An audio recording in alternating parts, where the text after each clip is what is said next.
do the, or I make some mistakes, so please bear with me. So I'm part of the CxO Global Forum, and I've got some 3 very exciting, talented senior guests with me. And the speciality is that they are not from this region, but from Europe. So before I move on, I'd like to introduce CxO. CxO is a global knowledge sharing platform, and which brings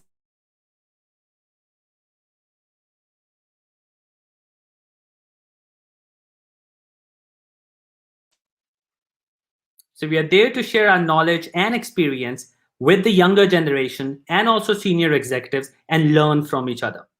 So today I've got some 3 very exciting guests with me who are senior business people, starting with, of course, ladies first. I've got Miss Cécile Dekeuwer, and she is the CEO from WeCo.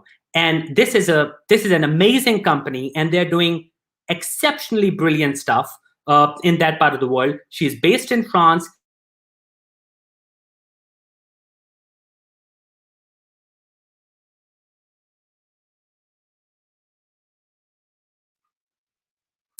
So secondly, we have Mr. Bertrand Viala. He is the president and co-founder of Battle Tested Consultant, based in Paris. And he is also doing some exciting stuff. He's my business partner also, so I will not do a lot of praise. So I'll leave to Bertrand to introduce himself later. Then we have got also Mr. Mete Becker, and he is the general manager at Yuksel Porje Europe. This is one of the largest and most prestigious EPC construction company.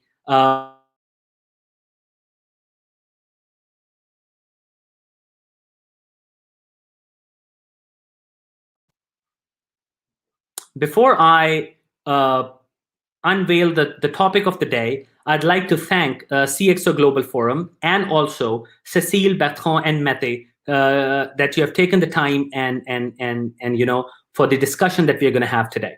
So the topic of today is through the eyes of an entrepreneur, leadership for 21st century. So my first question to you, Cécile.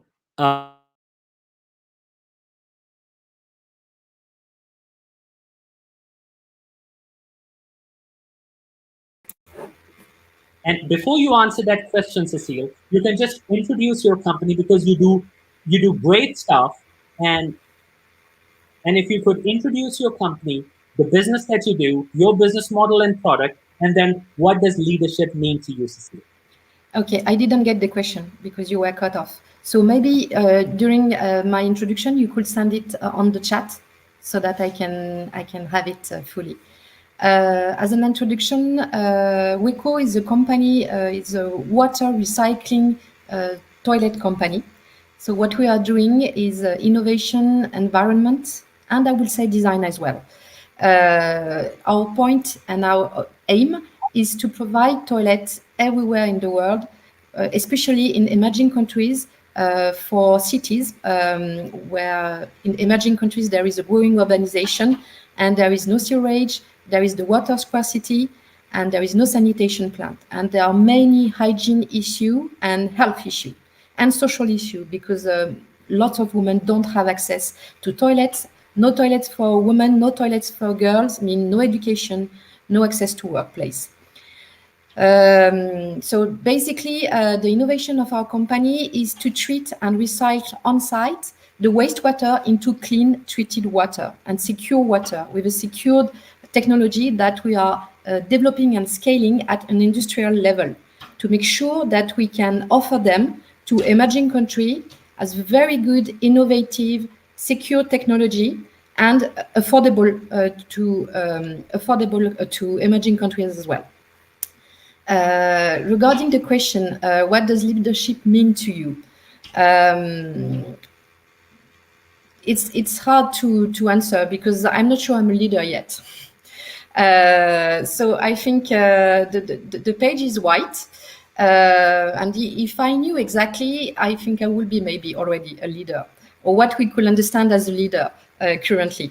What I know and what I anticipate is that it's kind of very specific, I think, to be a leader as a woman. Women are not usually considered as a leader. And it's difficult also to think yourself as a leader when you are a woman. But in my case, I am not very honest when I'm saying that, because I think I always felt I was kind of a leader. And I don't know why, but I had this feeling from the very beginning when I was young. I remember when I was playing volleyball, I found it unfair that I was not the leader and the captain of the team. For me, it was natural that I should have been appointed as such. So maybe that's the reason why now I have my company, because I have never been appointed as a captain of my team. So what I like for sure, and I think it comes from my life in Asia, because I used to work and live in South Korea. And what I like very much in Asia, it is the sense of the group and people, they act together. And for me, being a leader is just the main point is to be part of a group and to have the feeling that you bring something very specific and very useful to this group. So what I want to be as a leader is to make sure that I am part of the group and people they adhere to what I am doing, to what I am, and that they want to be with me and to act together with a common goal. So and that's of course the role of the leader, to define the role and the objectives in order the group to follow up and to share and to act and to be active in this group. I'm not sure I answer fully your question, but maybe we will later go deeper into the question. Thank you, Cécile. Thank you, Cécile. Oh no, you answered that question, and you were very humble and modest. So thank you. So the same question with a little bit of different perspective to Bertrand. Bertrand, if you can tell us about your leadership.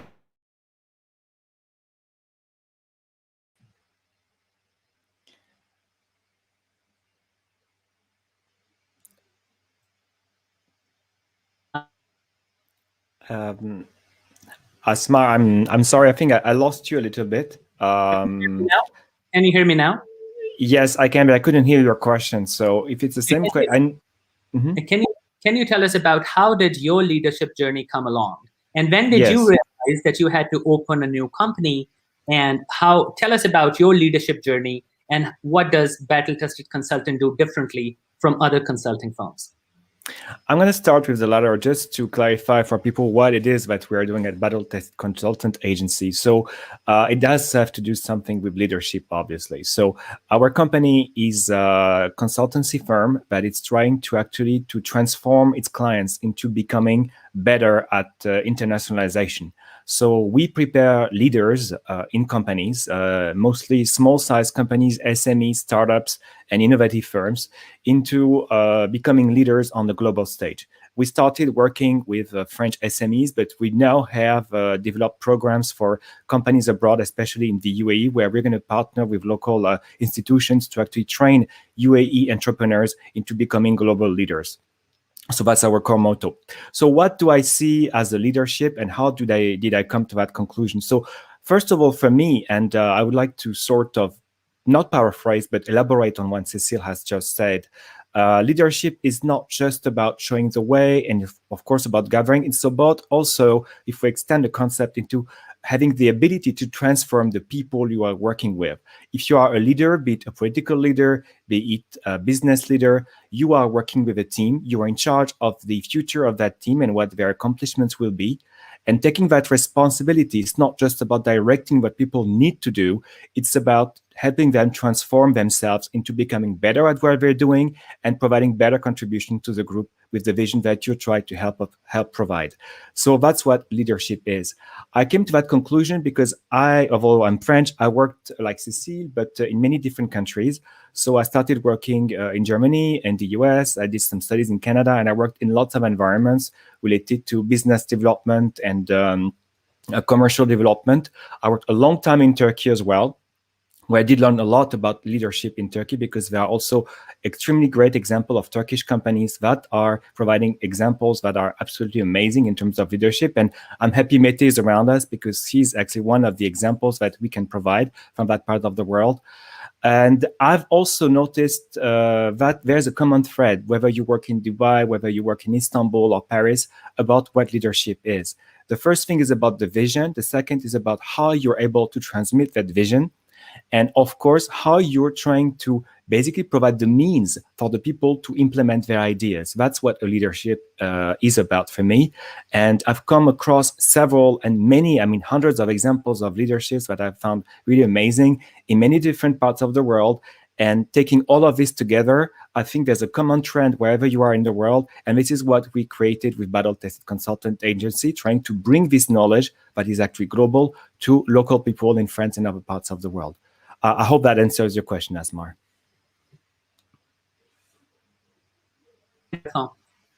Thank you very much. And taking the cue from what you said, and you kind of introduced a little bit Mete.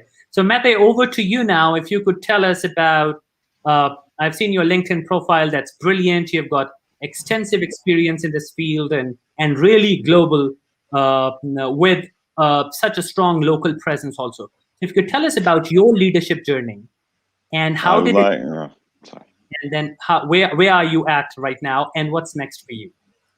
Okay, I would like to first thank you and thank your organization for this invitation. I'm really very honored to be here. For me, yeah, I worked in Turkey. I worked in many different countries and different continents. I think for me, leadership is like a long trip with a bunch of people. In some companies, a very small number of people, but in my company, a big number of people, because our asset is really our people, our engineers, our technicians, our administrative staff. So we really depend on people. So in my opinion, it's a long trip with people. As Bertrand said, the vision is very important. I mean, to be able to move along, to reach this vision with all these people in your group, you know, to encourage people, to protect your people, to make them feel safe, especially during this pandemic times. So I think this is the real leadership. I mean, whatever you are doing, you have to have the people in your boat, and they should be convinced that they are in the good boat and they're going in the good direction. And leadership is also listening, because I've seen companies that have visions which were not accepted by people. I mean, it doesn't have to be accepted by everyone, but leadership is listening to them and having the courage to change the vision if you have to change the vision, you know, because you don't really have always the best vision as an entrepreneur or as a manager.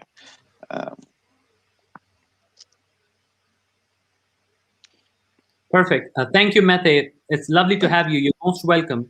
And from what you said, because all of you have got truly global background and worked in different continents with different cultures.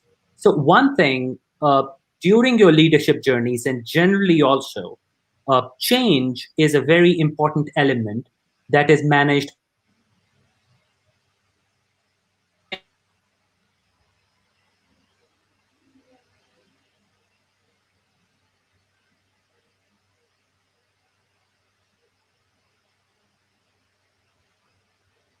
really also in your line of work. How does one anticipate change and try and manage that so that you enter into the future with lesser and lesser ambiguity? Cécile, how do you anticipate change and how do you manage that to reduce ambiguity and complexity as a leader? I think I'm not anticipating change. I am changing. I don't try to anticipate the change. For me, change is in the present time, and a leader should be different and should dare to be different. If you don't dare being different, I think you can't be a leader. So change is something that you want to do. I think it's in you. Because you don't want to do the things everybody is asking for you to do. So that's probably the first thing that leads someone to become a leader. So I cannot say I am really anticipating change because again, change is my present. I'm trying to not change because it's a new organization. We just are 6 years old. But what is sure is that I want to change the sanitation business, the sanitation industry. I want to make it global and, again, affordable and innovative for everyone, even for emerging countries. I don't want just to say this is an innovative green technology that's just for developed countries. No, for sure. Where it is the most needed, it's for emerging countries, and I want everybody to have access to it. So, yeah, change is something that we are doing every day, not in our very small and kind of very young company.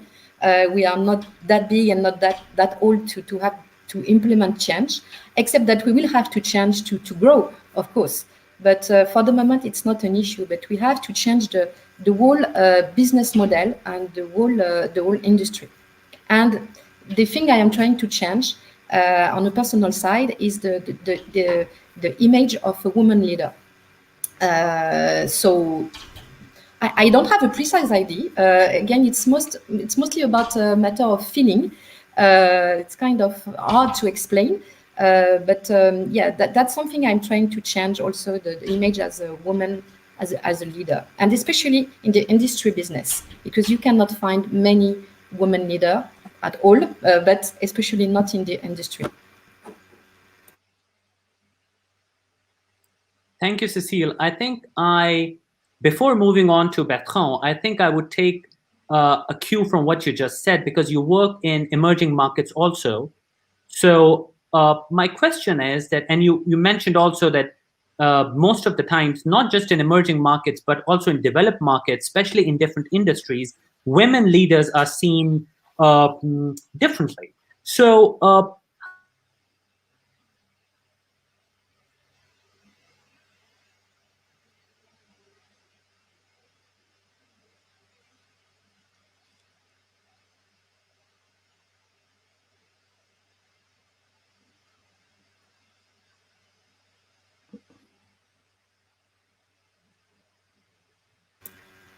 Each time it's important, we lost you, Asmar.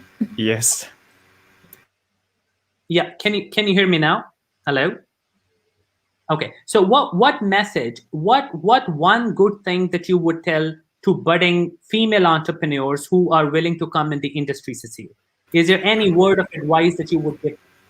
Just dare to be you, and don't try to be someone else, and especially don't try to be something looking like but not being exactly like a man leader, I would say. So just dare to be different as a woman, and I think that should be enough. And of course, we should not think excluded because we are women. We should not believe that as a woman we don't have our place in the industry. I'm meeting lots of people that are more than welcome, that are more than friendly to me, even if I don't have an engineering background, I don't have a scientific background, so I'm really a kind of alien in this world.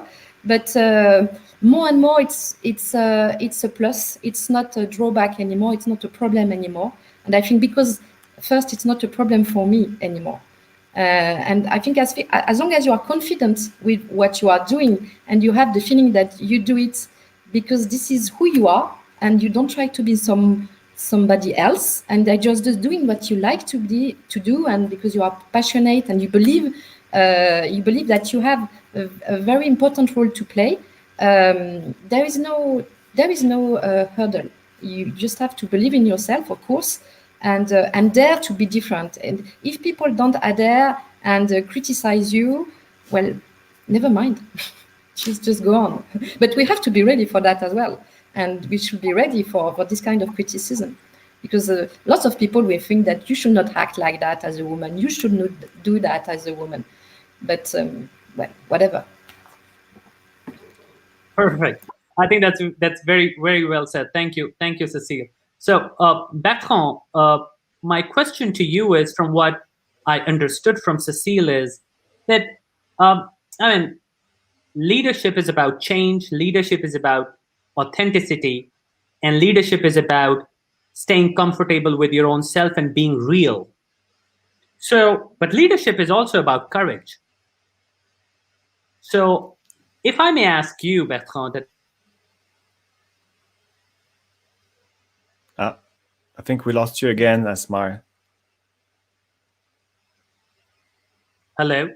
Yes, we lost your important question. Yeah. So sorry. The question is, can you hear me now?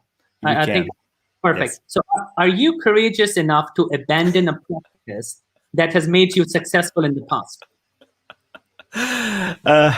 That's a great question, and I like the irony of it, considering the name of our company, because battle-tested consultant means that promoting the issue of courage. I mean, it's part of the deal. I mean, if you are an entrepreneur, if you are a business leader, you need to take responsibility. You will take risk for yourself and for the company, and you will be criticized, as Cécile is saying. And yes, it does need some courage to be able to lead the team and to lead a project, definitely, because you're going to have to face the consequences of what you do, whether you achieve the results that you're expecting or whether you need to change it.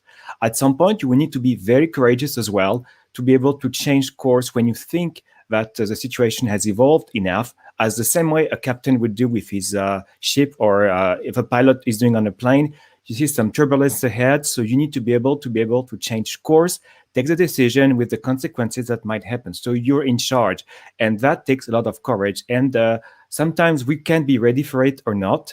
And it depends very much on how you perceive yourself and how much you have of self-confidence to be able to do that. So when you become a business leader, if you link it to courage, you need to be able to really know what are your strengths and what are your weaknesses, and look at them and at yourself straight in the eyes. That's what I would like to say. On the other hand, am I courageous enough? I don't know. I'm still doing business after 20 years. So am I crazy or am I courageous? I'm not able to tell. Probably both a little bit. I mean, I think it occurs a little bit of both. And some people do think I'm crazy. I like to remind that I started my career as a high-level civil servant, which I gave up. I resigned from a government office because I was, I wanted to try adventures. So a lot of my colleagues who are now very high ranked in the hierarchy in France and other countries are actually wondering why I did that. And I still don't have the answer. It's just because I kind of like taking risk and being part of exciting projects. So you need to be courageous. That's potentially what people might perceive, a little bit crazy if you want.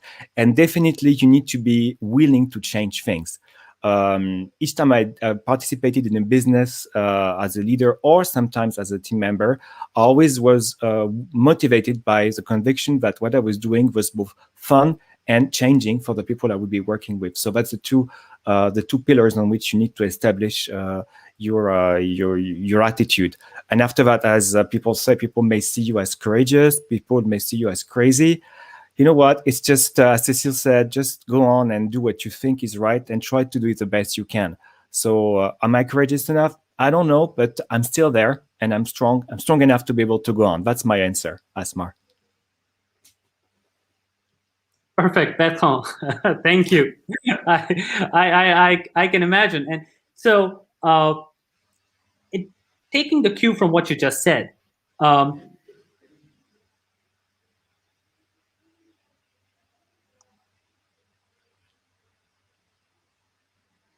sometimes they are totally new situations, and sometimes they are surprises.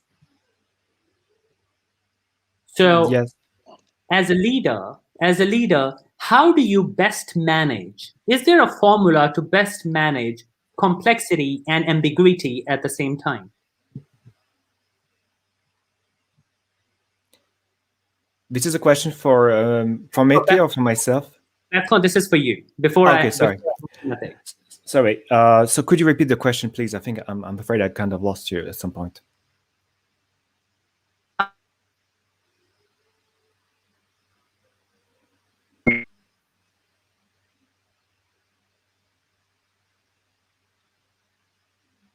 Hello, can you hear me? Yes, I can now. Please. So how do you best manage complexity and ambiguity at the same time in the business world? Well, I think complexity is definitely part of what it takes to be a leader. So how do you manage it? Well, it's your duty to actually modelize and simplify the situation you're in. So the core business of any business leader is strategy. Strategy is about road mapping whatever your situation you're in. trying to get the information that relates to your situation and turn it into a decision-making process. So so that's how you do it, and it differs very much on the kind of industry you're working in. But the basics is, first of all, identify where you're at, try to see the team's strength that you are relying on, and finally try to see the way in steps that are manageable as well. So we are talking just basically of project management here, and this is the best way to organize complexity. You cannot reduce complexity because any business project is complex. You cannot be either intimidated by complexity, and complexity should never be an excuse for not doing things. You should rely on research and strategy to be able to address it in your way. And as a business leader, it's your responsibility and duty to be able to have the vision that will enable a proper organization of your project in a way that is manageable beyond the inherent complexity of any business project. So that's what I would answer. I mean, complexity is never an excuse for not doing anything, and everything is complex. So you need to be able to manage it in a way and modelize it in a way that's acceptable to your teams, and being able to turn it into implementable solutions. That's your responsibility. And it varies very much on every business. That's my answer. Perfect. I think that's very well said. Thank you, Bertrand. And this takes me to the next level of our discussion, which is that I read somewhere, Mete, and I'm coming to you, that one of the ways to best manage complexity and ambiguity is to have diverse set of teams, because more diversity would manage and would bring. We lost you, Asmar. Hello?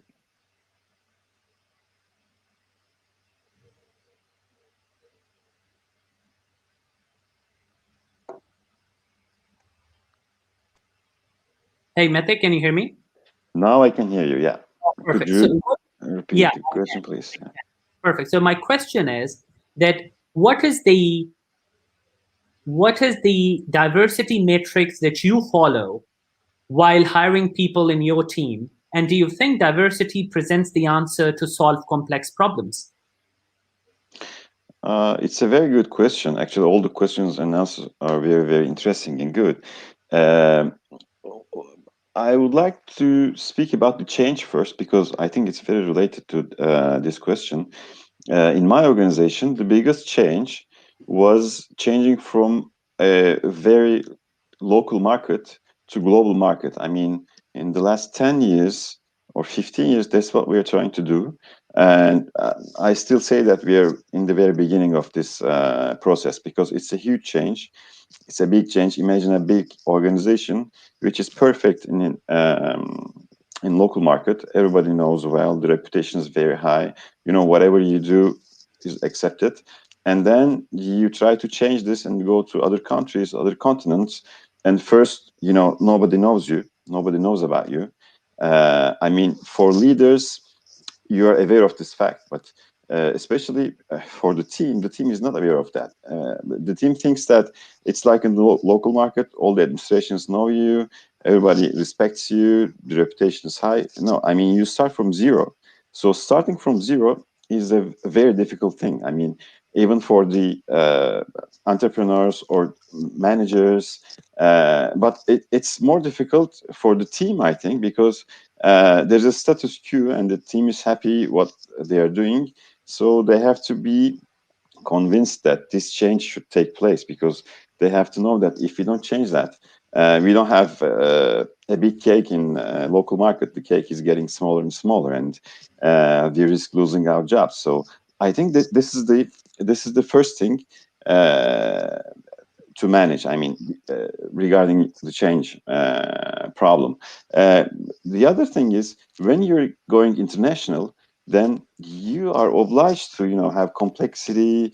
You are obliged to have diversity. You're obliged to have people from different countries, different backgrounds, and different views, because as I told you, you're starting from scratch, and you need the help of these people. You need the view of these people.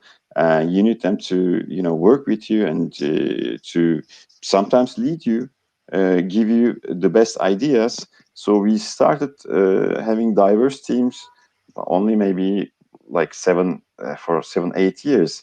In our head office now, we have people from different countries, different backgrounds, different languages, different religions. This is only in Turkey, but of course, in Asia, in Africa, in Europe, we have offices, and we are obliged to have diverse teams, like teams, Turkish people with Romanian people, Turkish people with Indian people, Turkish people with Algerian people, Algerian people with Congolese people, Indian people with Romanian people. You know, it's very important for us. It's a huge value, I think, for the organization. And every organization which really would like to have an international expansion, I think, should be doing that from scratch, even if they're spending money. I think it's worth spending money and trying, because I cannot see any other way for our organization, you know, to keep alive, to keep going into to getting more projects. The only way is diverse teams and, you know, people from everywhere, from every origin, from every different profession. Absolutely, absolutely, Mete. Thank you very much. And diversity and change is constant. So, but that leads also to another point, that a corporate conglomerate like yours, you know, where everything.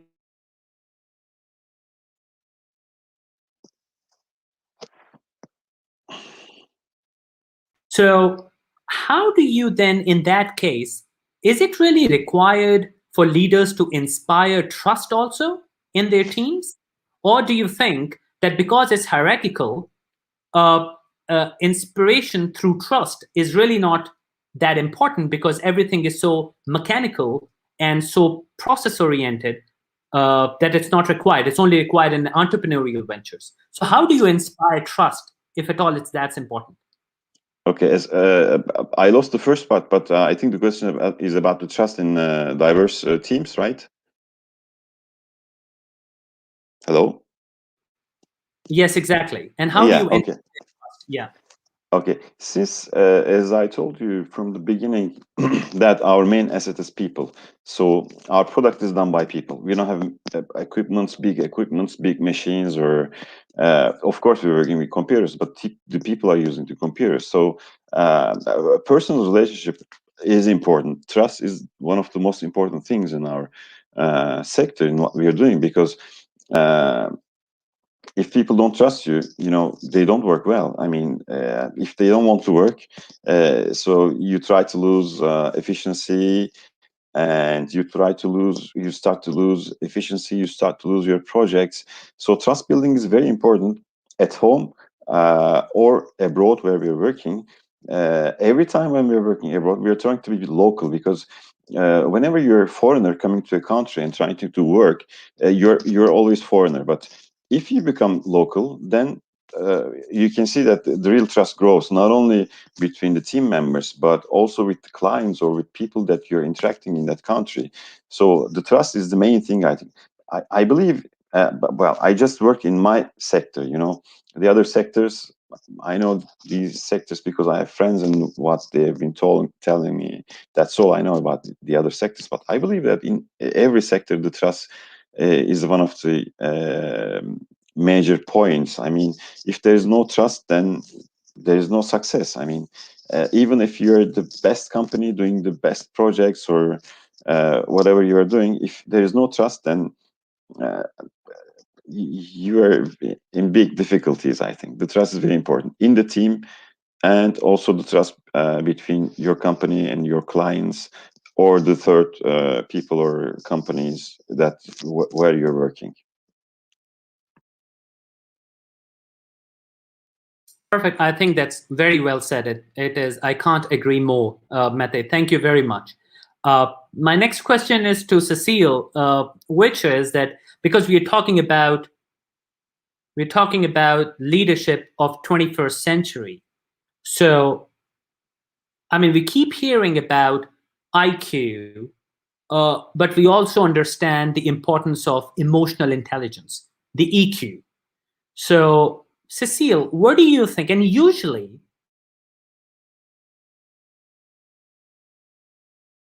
is the question if I am emotionally intelligent?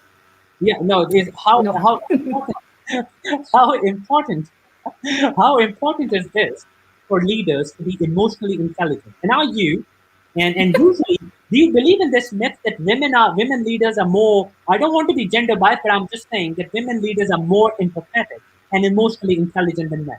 So over to you, Cécile. Yeah, most women are supposed to be. I'm not sure I am that kind of woman, but yeah, most of them are supposed to be. Yes, yeah, it's a very good question. I like your question to me, Asmar. They were tailored for me. So the role of the emotion, it's like, I will say, the question you asked to Mete about the trust. It's something so important. I'm not very comfortable when you ask me about process or planning or anticipating it, because that's not the way I'm working. I used to work like that, or I used to try to work like that, but I don't really believe in that anymore. Again, I think that's my experience in Asia. They believe a lot. They believe a lot in the intuition. So I'm trying to trust my intuition more and more.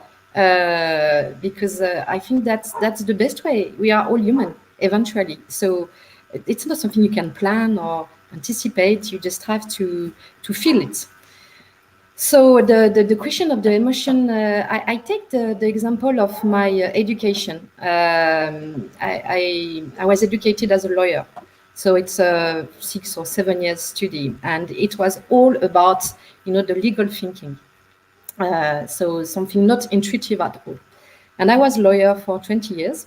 And then I was a lawyer in Asia. And I later I discovered the importance of the intuition. And then I went, when I came back to France, I was teaching to the bar school. And I discovered that nothing had changed. And I was so surprised and deceived that that they didn't take the soft skill into consideration, because even, and especially as a lawyer, emotions are very important. And it's the same. But the entrepreneur, there is no school, there is no rule, there is no specific education, even the business school. You don't learn to be an entrepreneur. I think you are an entrepreneur or you are not an entrepreneur. If you don't want to be, or if you are afraid of being so, I think you will never be an entrepreneur. So, of course, you can learn some things, but you can mostly learn from others people in your environment. Of course, you also learn at school and business school lots of things, and very interesting skill and very useful skill. But what I have learned the most is from my environment, my friends, my partners, my co-shareholders, my clients, my employees, and my daughters, I would say as well, a lot. So that's all those experience. And again, I'm sorry to insist, but really such a different experience in Asia in my early professional life was really the ground, I think, of who I am and who I want to be. Even if you think about leadership, usually that's not Asian people that you have in mind. It's mostly, and it comes back, I'm coming back to the question of the diversity, because it's something very important to me. If you think about the leader, what we understand as a leader, it's mostly about white men. And I think we have to imagine something completely different, because we have to be different. If you want to be a leader, you have to be very, very different. So we cannot imagine exactly what it should be, but what is sure is that I think the people who did not have this leadership position previously, women and non-white men, will be probably the leaders of tomorrow, because they will be different. And saying that, maybe it means that the old model of leadership is, I think, is at the end. So I don't know what we will be in the future with Mete, with you, Asmar, with Bertrand, and with all my friends. I'm quite sure we'll all be very good leaders, very, very different. What we can, even us, I think we can't imagine what we will be in the future as a leader, and maybe we will change. And what the current crisis is making us changing so fast that it's difficult to imagine. The only thing I am sure that is going to be completely different. And I trust the young generation to be those different leaders. Because they are much more accustomed and they like to be part of group. And I would say again, in my legal education, we had never a group work to do. And now I can see the young people, they are very confident where they are working together in the teams. And it's fantastic because it's not just about an individual. So leader, I was also reading a book trying to define what is a charismatic person. Charismatic, yes, is a leader. I'm not sure I can make the difference between someone who is a leader, someone who is charismatic. And they were explaining the origin of the word charismatic. They say it comes from the religion. So someone who is a leader and someone who is charismatic has to be something related to the religion. So religion now is something very different, very difficult to apprehend and to define. And also the religion is not, and the way we live the religion is not the same today as it used to be. So what will be our future leaders? I don't know, but I'm sure they will be great.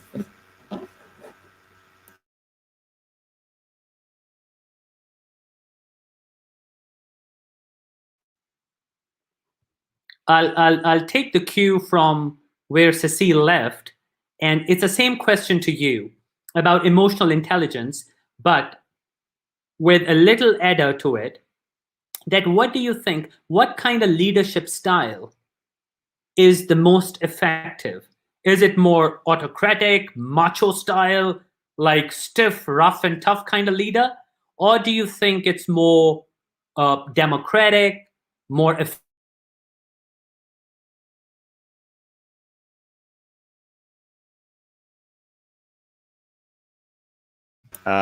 Asmar, is this question addressed to me or to Mete? Yeah, that's to you, Bertrand. That's to okay. you. All right. How do you see emotional intelligence in that, and what kind of leadership style do you think works well and the most effective? Well, of course, emotional intelligence is definitely part of a leadership skill. I mean, Cécile mentioned a little bit about charisma. It's definitely part of the game, and you don't have any charisma or potential to actually to convey your vision and the vision that you need for the group if you don't have a minimum of emotional intelligence to be able to make your vision understood by everyone else or everyone else around you. I think that is the most important thing. Now, I think in terms of, it's very difficult to actually get to define what is the ideal governance system for a company. First of all, in my own belief, and I mean, I don't believe in recipes. I don't believe in recipes for success. I only believe in recipes for disaster. For me, as long as you try to implement recipes to everything, you are bound for disaster because you are losing the ability to change that is so important that we mentioned earlier. If you try to apprehend or implement recipes, be they whatever you call it, democratic, autocratic, or whatever system you try to transplant from another system to another one, then you're losing basically your leadership position because you're trying to reproduce a model that is not based on what your experience is really about. So the first thing I think in terms of decision making and making sense in a firm, and this is what Mete said in the beginning, you need to understand who you're working with and who you're working for. That's the one thing. And then you need to adapt the system according to the way these people will be working. Of course, it doesn't mean you let people decide everything that they need to do individually. You should not individualize the experience, but it's your responsibility having knowledge of everyone around, what is the business culture where you work at, what is the potential diversity challenge that you may have when you integrate different cultures, to be able to actually create a system that will work at that moment of time with that industry in the current system. I mean, we all know that business models have changed dramatically between December 2019 and now because of COVID. I mean, organizations that were totally not agile, but were totally bound on business trips or having meetings were actually, and even ourselves now, we have this meeting, could have had it before in one room together with coffee. We're having it on different parts of the world. We change. And this is why we cannot really preempt what a governance system might be. The best governance system is the one you have established with the people around you. And that requires having the humility as a leader to understand who you're working with. That's the one point. The second point is, for me, I wouldn't call for autocratic, democratic, or whatever. I don't believe this is working really well for firms or for companies if we talk of business leadership. I think we mentioned the diversity challenge that we have. We live in a global world. Whatever we do, whether we like it or not, even if a lot of people do talk of putting back some borders, which effectively are here for traveling, we are all doing business in an interconnected world at every level. So being able to integrate that diversity in your leadership style is definitely important. And for me, the key element, the key concept that I would encourage all the people working with me and our clients at our agency is the development of a global mindset capacity. You need to have a global mindset as a leader. And you need to be able to adapt it to, if you work in one part of the world, in Italy, you need to, of course, adapt it if you work differently in China. But that global mindset is that capability of a leader, as Mete was describing, to integrate different cultures, different religious backgrounds, different genders, different types of cultural experience into one single model that is working properly. And you, as a leader, you should be able to go beyond these changes to establish a system that will integrate them internally. That requires cultural knowledge, intercultural management capacities, and a great open-mindedness to what is change, actually, without having any preemptive things. So now, if you ask me about my own personal management experience, I did try some new models like that were like more based on cooperative types of management. I did try that in some attempts I've made at working on NGO models, for example, in environmental protection. So we had different groups of different countries. We tried to basically have a system where there would be no hierarchy. It's not working. We were all thinking it's like the like a cooperative approach to leadership. It was not working because in the end, what happened, it made national divisions worse than it was. So you need a leader, whatever organization you take, you need a leader that takes responsibility for the whole group and that sets a vision. I don't believe in cooperative models anymore. I believe that a strong vision and a coherent global mindset makes things work, whatever you do it. But I don't believe anymore into a horizontal scheme where everybody is becoming the leader of everyone. This is not working. That's what I would tell you from my own experience, Asmar. Okay, brilliant. Thank you, Bertrand. I think you just pulled the steam out of the matrix organization that some people are really proposing the idea of. But thank you. I really relate to a lot of things what you said. So thank you very much for the great inputs. So Mete, my next question to you is pretty much on the same emotional intelligence, but the role of mentorship. Are you a mentor in your job role and in your company? Can a leader be a mentor also, or is it just that? Asmar, I lost you, but I'm going to try to... The role yes. of mentor. Yeah. Okay.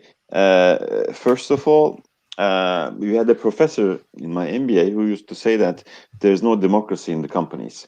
And I believe that. I mean, after like around 30 years, 26, 7 years of experience, I can understand that. I can relate to that. But it doesn't mean that there shouldn't be any communication or EQ, because the communication is very important.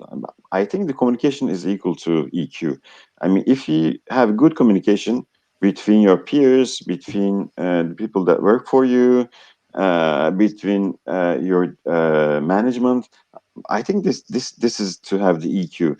Of course, some people can understand other people better than the others. I mean, or they can put themselves in their shoes better than the others. This is very important. I'm sure you all hired a lot of people and maybe unfortunately fired some people as well. I mean, I think this is a very good example for the EQ. For example, I had a lot of people coming to me and saying me, okay, well, I would like to leave the job and I would like to, leave this company. If you're like a very straightforward person, and if you're managing an organization which has more than 1,500 people, then you can easily say, okay, you can go to the accounting department and then, leave. But that's not how we do things, because we need at least like 4 or 5 years for an engineer or technician or any other administrative staff, you know, to know the company and to learn. And then one day after 6-7 years, he or she comes and says, I'm going to leave. Then yeah, even if you're not democratic, I mean, you should listen to this person. You should try to understand, even if you cannot, if you're going to lose this person, then you can understand and you can try to change whatever is not going well in your organization to keep the other people well. I think this is mentoring also. I mean, if this person is directly in my team and the person is coming to me and saying me just that he or she is going to leave, this means that I'm not a mentor. I mean, I should have seen it coming like for a long time. It means that I'm not communicating. I'm not mentoring. I'm not doing anything. I think the years change us as well. I mean, in the first years of my career, I'm not a person that used to, you know, mentor or listen or communicate well. But I think with the years, you can learn it. I mean, this can be learned. This can be learned. If the person is open to learn, this can be learned. And I think in my sector, mentoring is very important because we are doing engineering. We're designing huge bridges. We're designing very important structures that has to be designed well. There's a team of maybe 20-30 people doing the design in the same project, so everybody should be very careful. The job should be done well.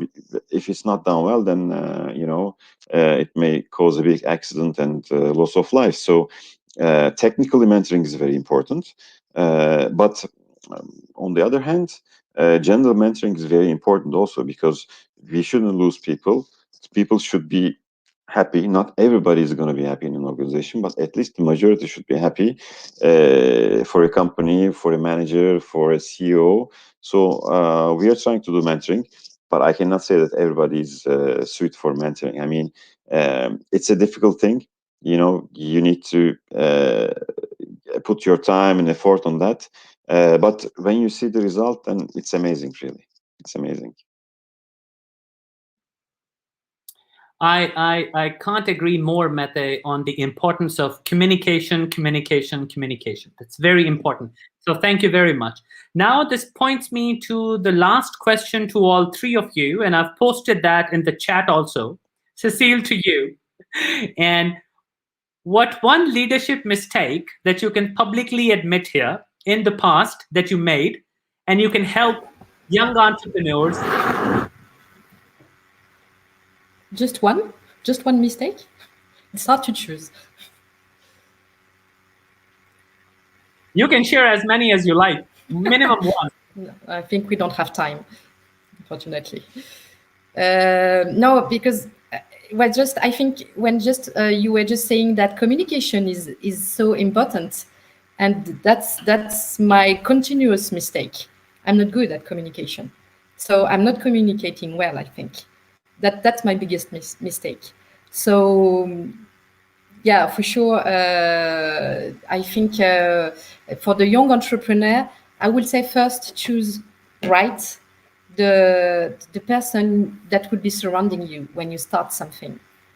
And when I'm saying that, I'm talking professionally and personally. You should be well surrounded in terms of family, in terms of friends, and in terms of shareholders and first employees. But when you say that, you say nothing, because how can you choose right? How do you know that you choose the right people? And again, it's a matter of intuition, of emotional intelligence. So again, trust your feeling, trust your gut. When you meet someone for the first time, and you feel it or not, that I think that's the best. It's not about the curriculum vitae. It's about what is your feeling with this person. And if you feel it right, I think that should be a person you should be with and trust, and raise the trust of this person, and give your trust as soon as possible. And make sure you are surrounded that people you can trust and that trust you. And with those persons, try to communicate well, or better than I do. Thank you for being candid and honest, Cécile.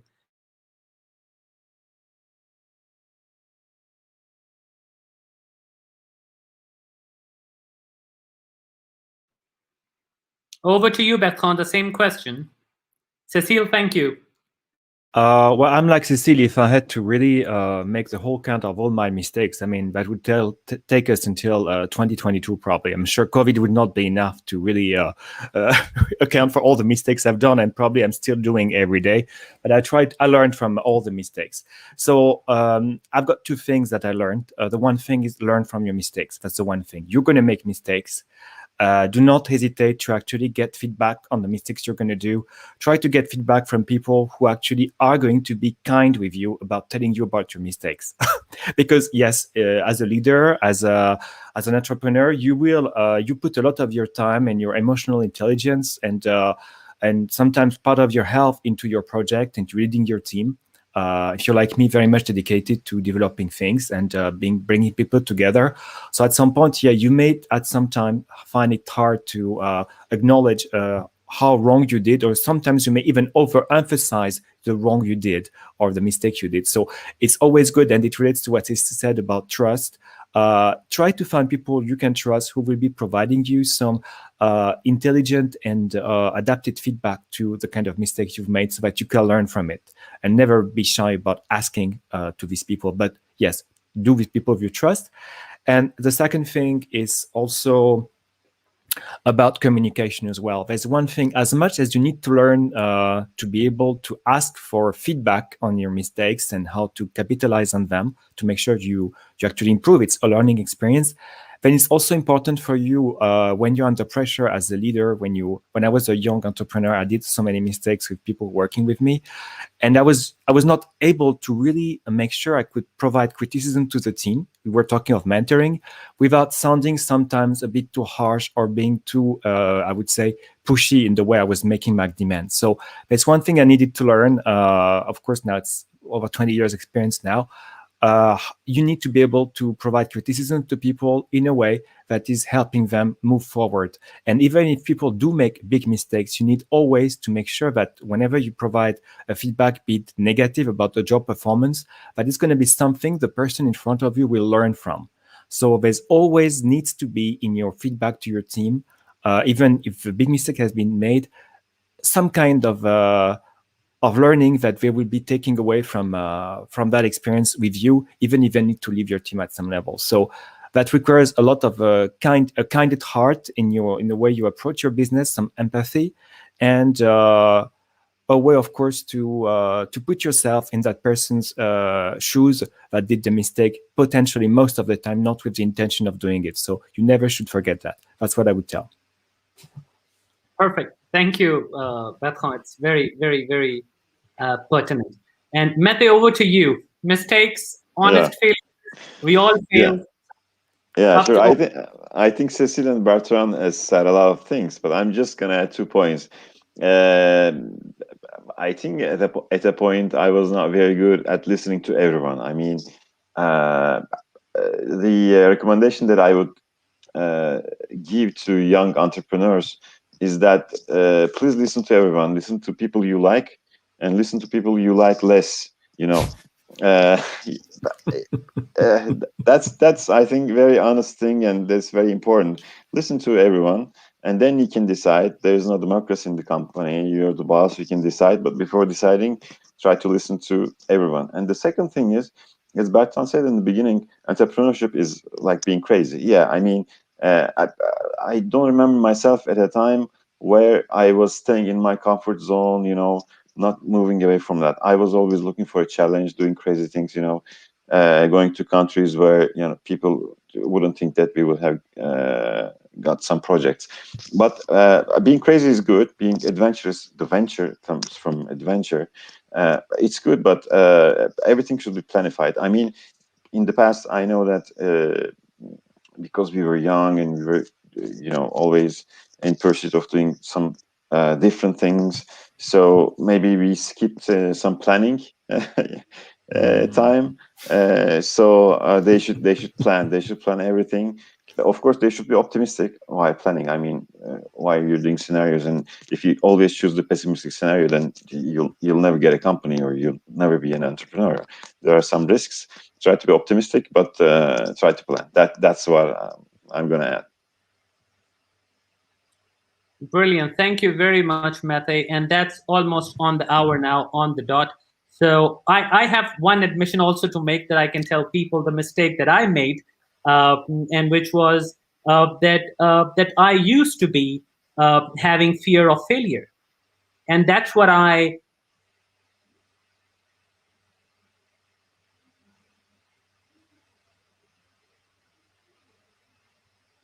So never have fear of failure, because fear of failure takes you back.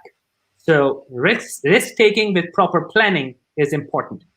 So thank you very much. With that, Cécile, Bertrand, Mete, it was really amazing. I learned a lot today from three of you, and the things that you mentioned, your experiences. I'd like to thank each one of you for taking the time out. Sorry for the disconnection, but that's the beauty of the day we are living in. So, but thank you very much. I really appreciate. Thank you. Thanks to you, Asmar. Thank you very much, Asmar. Yeah. Thank you. Since you are disconnected again, we can thank you a lot. Yeah, a lot of thanks. That's sincere. That's sincere. Until next Sunday. So thank you very much. Pleasure. Thank you. Have a lovely day. Thank you. Bye-bye. Bye-bye. Thank you. Bye-bye. Bye-bye. Bye-bye.